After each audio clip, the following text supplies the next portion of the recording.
This quick thinking, conceal carrying home defender used a cup of tea to get the drop on the bad guys.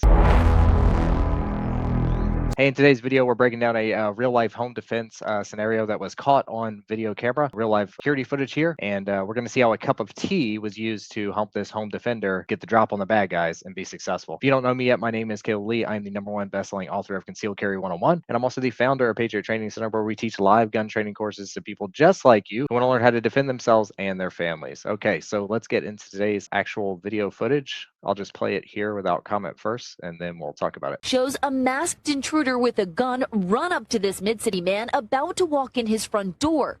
The homeowner pulls out his gun to defend himself, firing shots at the two intruders, quickly entering a shootout. I guess they decided to try to come at me and come in the house, but I have a 5-month-old baby and a wife, nanny in the house, and that wasn't going to happen. There was nothing in my house that was worth dying for, but I was willing to die for my family. The shootout happened Saturday night around 7:30. The homeowner walks to the front door, grabbing for his keys. Two intruders jump the front gate.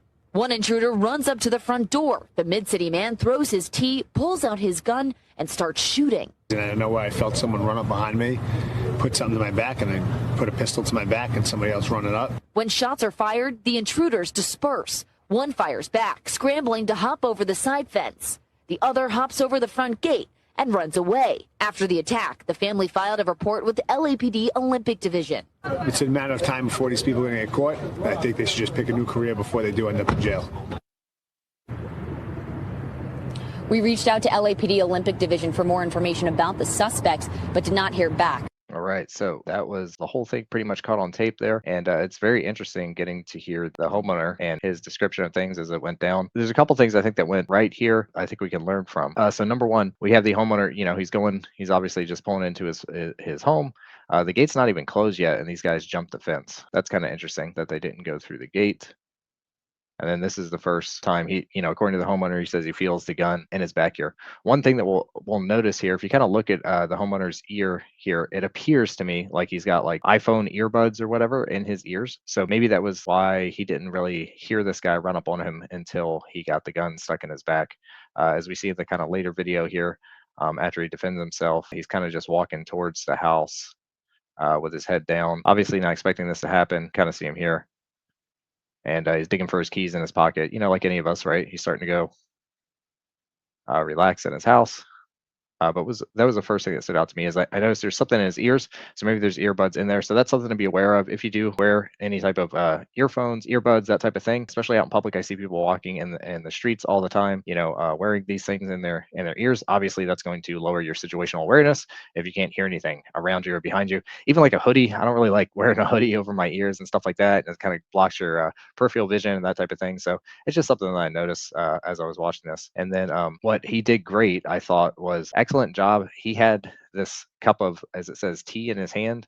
I thought it was a cup of coffee, but anyways, his first response as he's startled and obviously there's a gun in his back and he sees this guy's up on him is to, in this situation, right, with the gun already touching you, with the gun drawn from the bad guy, it is usually a very poor time for you to drag race to your own gun, right? Because action, always beats reaction. The gun's already pointed at you. The guy's finger could be on the trigger. Very quickly, he could press the trigger and end that. Or if he's touching you, more than likely, this could turn into like a struggle where both people are trying to grab for each other's guns, and then your gun could quickly become his gun. So in general, when you're at these contact distances, it's not a great time to be drawing the gun. However, in this situation, which is so interesting about it, is he had this cup of tea in his hand, and the first thing that he did, his reaction as he got startled and turned around and saw this attacker there, it was throw it at him, right, with his hand that he's going to be going for the gun. That was an excellent reaction. Obviously, you can see it like bounce off this guy and go up into the air. And then this bad guy was simply not expecting that, right?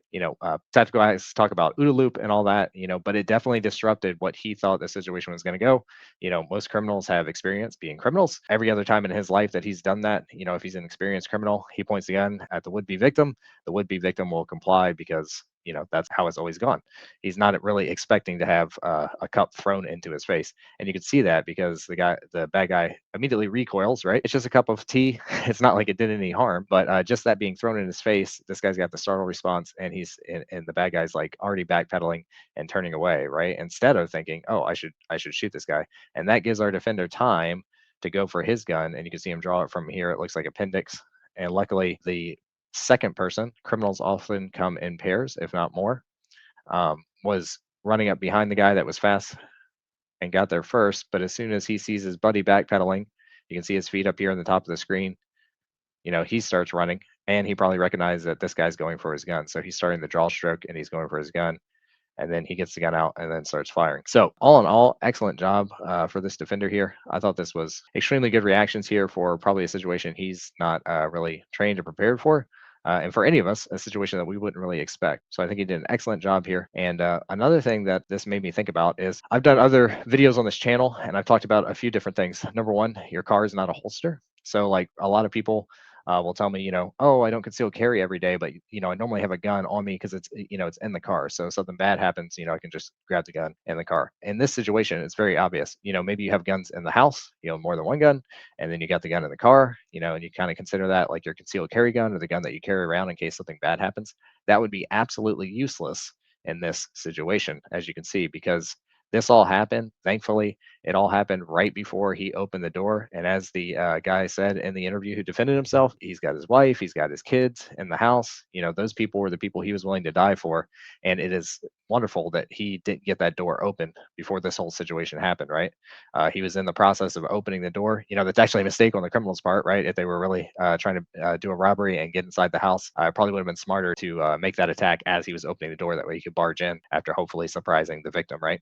Not telling criminals how to do a better job being criminals, but if you think about it, like it was very lucky and good that he was able to defend himself and take care of the situation outside the door, which appeared to be locked because he was going for his keys, right? So that's kind of like the number one thing I thought. If you're going to have a gun for personal defense, you should definitely have that gun on your body, because this is just another situation where you would think, I have the gun in the house, I have the rifle in the house, my home defense needs are taken care of, oh, I have the gun in the car, in case I'm going somewhere and I need the gun. But that's not on you. So like this is that transitional space between the car and in the house.